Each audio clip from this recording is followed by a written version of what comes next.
Good morning everyone and welcome to today's episode. So it is the next day following on from the last episode and I need to make a decision about heading off. You can see it's a bit grey and overcast this morning, but it's the water's very calm. There's virtually no wind. You can maybe see the the wind turbine is turning, but yeah, it doesn't look like there's a lot of wind.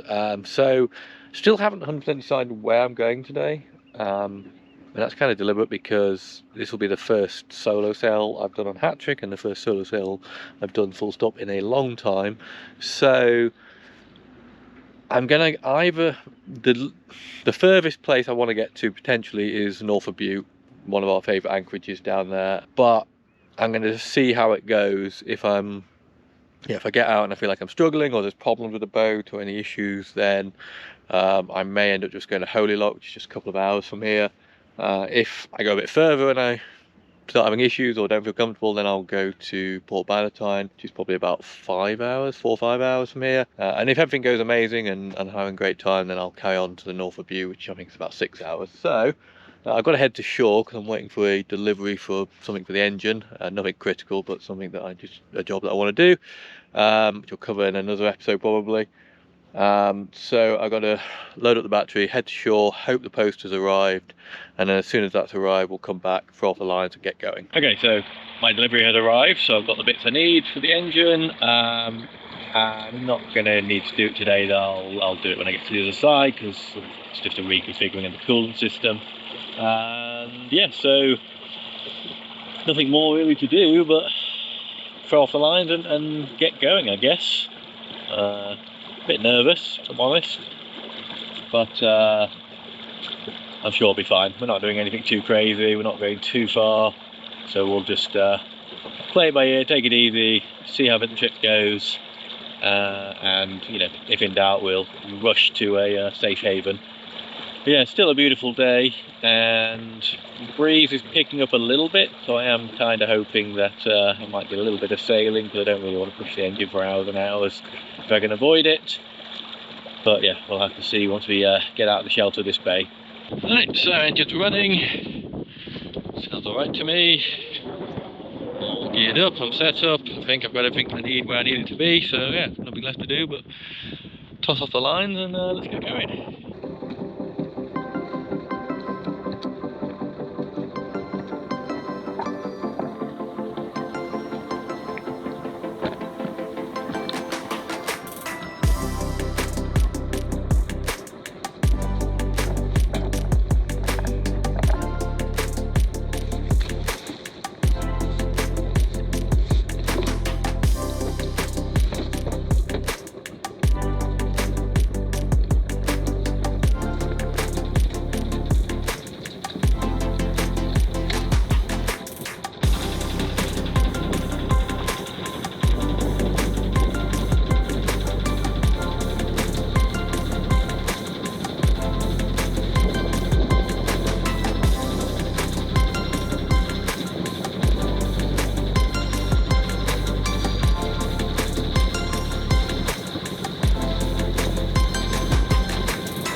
We're underway.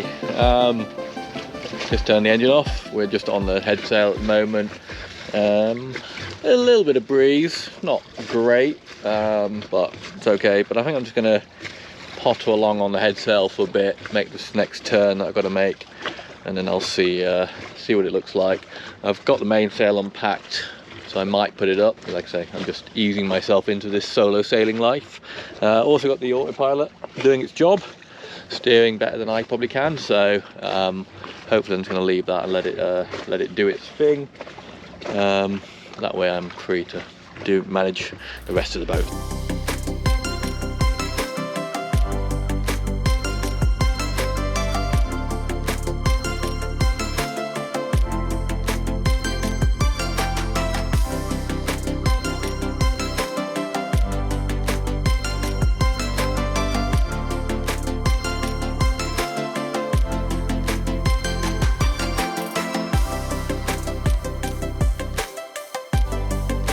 So getting underway, probably a couple of hours now. I've got the engine on for a minute just because I'm pushing along. Sort of lock coil behind me, lock long is just over here, and basically I'm just heading straight into wind. And I tacked for quite a while, which is why I haven't made that much progress.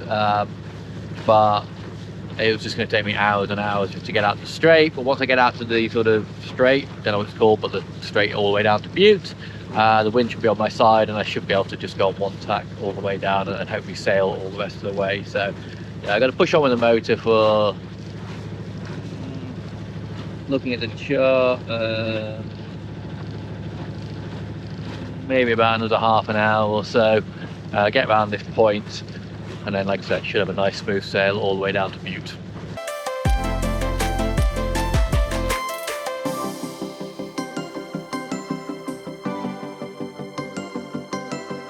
I guess we're probably about halfway down towards the Isle of Butte right now.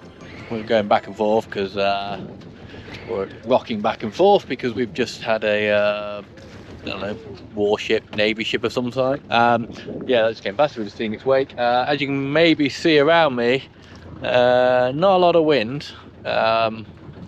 Keeps sort of trying to have some wind, and it's kind of in the right direction. I was hoping I'd get a nice sail all the way down here, but there is not much going on. I do see boats around me with their sails out, but maybe they're just better at this sailing lot than I am. So the engine's just idling at the moment, because I'm just seeing if I can actually make any progress on the wind. According to the chart plotter, that answer is no, but I've just put both sails up, so I kind of want to give it a minute. ETA currently is, wow, about midnight, but when I'm travelling at 4 knots on the engine, it's about 6:30, so it's not too bad. I think we are going to push on to the north of Butte and try and anchor there, unless anything dramatic happens.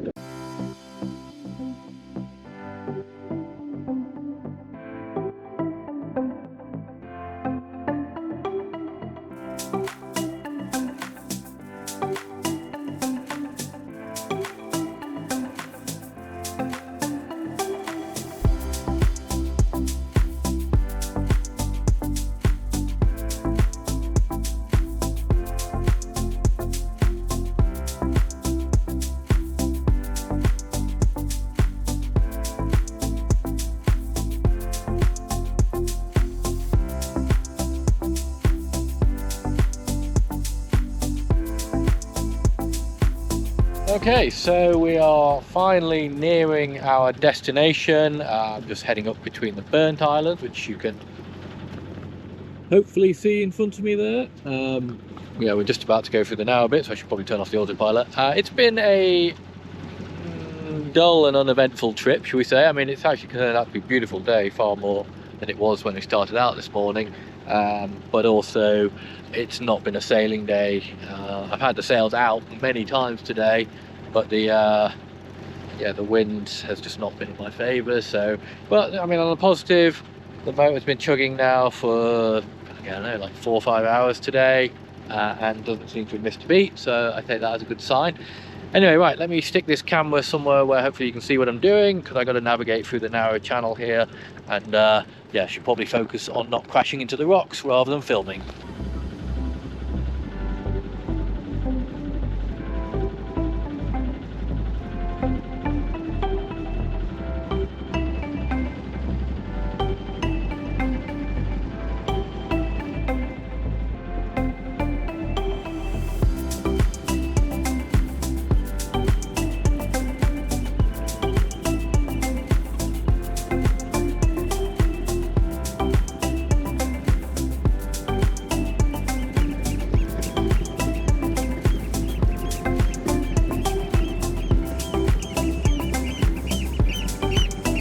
Okay, so successfully made it through the Narrows. Next challenge is, how do I anchor on my own?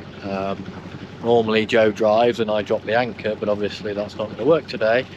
Now the good news is it's an absolute mill pond up here right now, and there's no wind scheduled for tonight, so likelihood is if I just throw the hook overboard I'm not going to go anywhere, but I'm trying to figure things out while it's nice conditions in case I get caught out when it's not. So I better put the autopilot back on and head forward and get the anchor sorted.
Okay, so the anchor's pretty dug in. Not 100% sure on our positioning. Could end up a little bit close to shore if we turn around that way, but we'll keep an eye on it for a little bit. It's only, how is it? Yeah, it's only 6:20, so a good few hours. It'll be tidal will be up before I go to bed, so I get to see what's happening. So yeah, well done Patrick, well done Mr. Penter under the cockpit floor. Day by day improving my confidence in you, and yeah, beautiful evening. So I'm going to shut down and have myself a cold beer, I think. Cheers. Good morning, everyone. Actually, technically it's after lunch, so good afternoon, I guess. The next day I had a very peaceful night on anchor. It was just like a mill pond all night, which was nice, although I'm pretty exhausted. I think I slept for like 10 hours or something on and off, waking up to check on the anchor, and I still feel pretty knackered. So plan for today is I'm actually going to stay put, I think. There's a little bit of breeze, but it's not particularly amazing, and because I came straight here yesterday as opposed to stopping off anywhere for a day, I'm kind of ahead of schedule in a way. Not that I particularly have a schedule, so rather than doing another long day of motoring like I did yesterday, I think I'm going to stay put today. I've got some jobs I want to do on the boat. I might, if it stays warm and maybe gets warmer, I might go for a snorkel, as this is quite a nice spot for it. But yeah, I'm going to stay put for today, and then tomorrow head on Tarbert way. Don't know if I'm going to go to Tarbert, but down that way. So I'm sat down here in the engine bay, and I'm going to hopefully crack on and fix a problem that I created when I installed the engine. Now, one of the things I wanted to change from how it was previously configured was that I wanted to add in a water strainer, so that when the raw water is pumped in, it goes through a strainer before it goes into the engine. It didn't have one of these before, which, as far as I'm aware, didn't cause any issues, but what that means is you're basically sucking in crustaceans, shells, sand, whatever, in, and it goes through the water pump. And when I emptied out the block on this engine, and on my last engine actually, there was a fair bit of sort of debris and sort of crap in the block, so I wanted to put a strainer in. Now the boat also has a anti-siphon valve in the locker next to me here. Now when I was reinstalling everything, to be honest, I didn't really understand how an anti-siphon valve worked, and I put it in kind of back front. The important thing with an anti-siphon valve is you need to push water through it. You can't suck water through it. If you suck water through it, it opens up the little relief valve, and it stops water from going through the engine. Now I've been getting round this up to now by simply blocking up the anti-siphon valve, and then basically just before I kill the engine I remove this bolt, and that makes sure that there's no water left in the system, but that's not exactly a great system. Also had to take the strainer out because it just didn't work with the system, so I need to reroute all of this hosing now and redo it. Okay, so I think I have everything replumbed, so we're ready for doing a test. So how it works now, and climb, is, excuse me for putting it upside down. So how it works now is it comes in through the sail drive here. Hopefully you can just about see the seacock there. From there it goes and into this strainer in here. From the strainer it goes back through the wall and comes to the front of the engine and into the water pump. From the water pump it then goes out. It goes over the other side of the engine and into, you can see, into the anti-siphon valve there, and from the anti-siphon valve it comes back over the top of the engine and into the engine block, and then it goes through and into the exhaust. So in theory that should be fine. So I think we're about ready for a test. I guess success is first engine start, second engine doesn't blow up, third no leaks, fourth sort of good flow of water going out the back and nothing coming out of the anti-siphon tube. If it achieves all that, as well as being a miracle, we can count this as a success. I think we're ready to press a button. Get my feet clear of the engine just in case it does explode.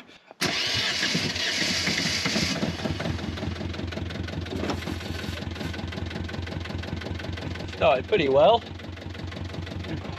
So first and foremost Hopefully you can see, we've got some pretty good flow through there. So that's part one working. Got a bit of a drip coming out of here, but from what I understand, these things tend to be... They can be a bit drippy, so I'm going to have to see what I can do about that. I think that the seal's not quite sealing properly. Have a look at the front.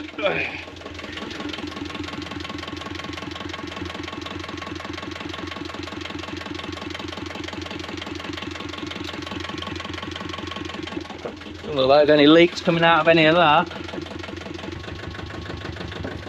Just make sure there's water coming out the back.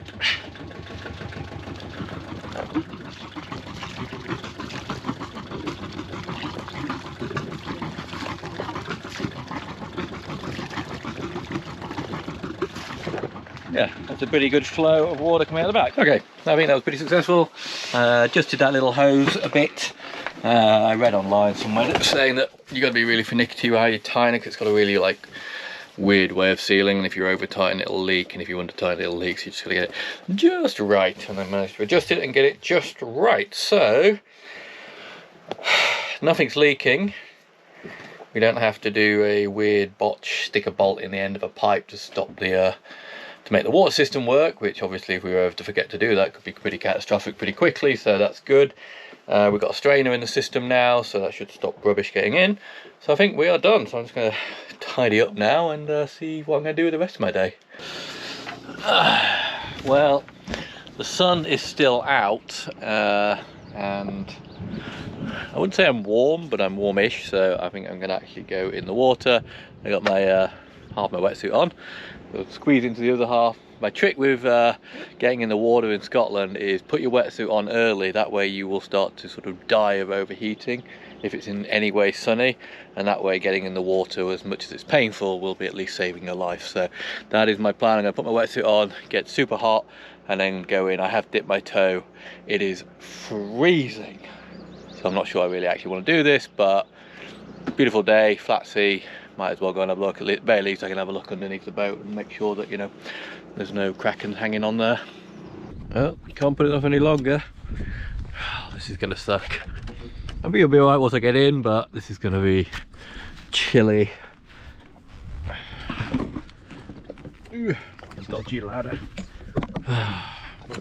There's that moment with this suit where you get your foot in and before it starts to leak. Ooh. Oh my god. It wasn't very clean here, but I guess it'll be alright. Oh. Oh. There goes my nether bits. Oh. This wetsuit's about 25 years old. Oh, it's been a long time since the seams have been waterproof. Oh my god, that is cold. That is very cold. And into the armpits. Oh my god. Oh man. Nothing worse than erotic sounds. It was a lot more sexy when Joe did it at gear. And that's saying something, because that wasn't very sexy.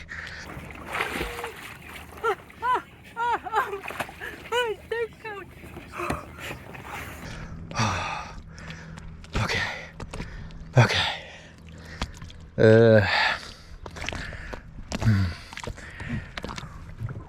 I'm floated. Yeah. Oh man. Well, I'd say it's not too bad, but that would be a lie.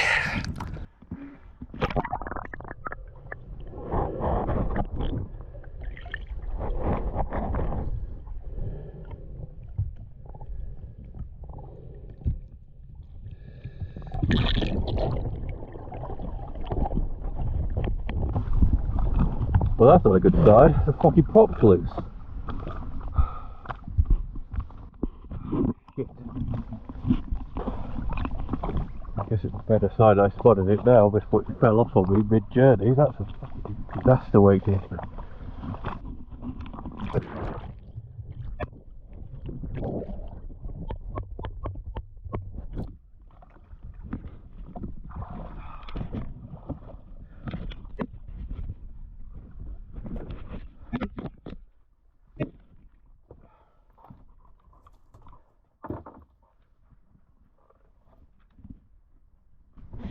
Well, I don't know, I had a good day turning to shit.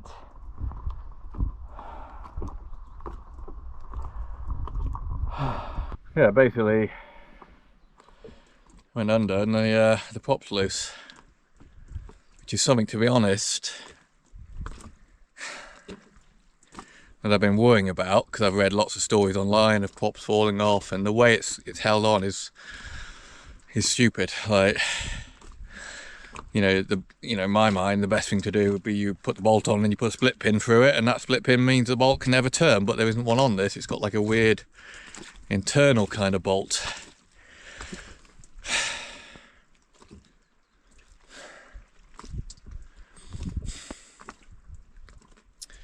It's quite loose. I mean, I don't know how well it will come out on the video, but yeah, it's like a good centimetre of play on it, which means that the bolt has come almost all the way off. So obviously I need to tighten it, but that means I need to tighten it underwater, which is going to be a challenge. Okay, I got to think about this for a little bit and decide what I'm going to do.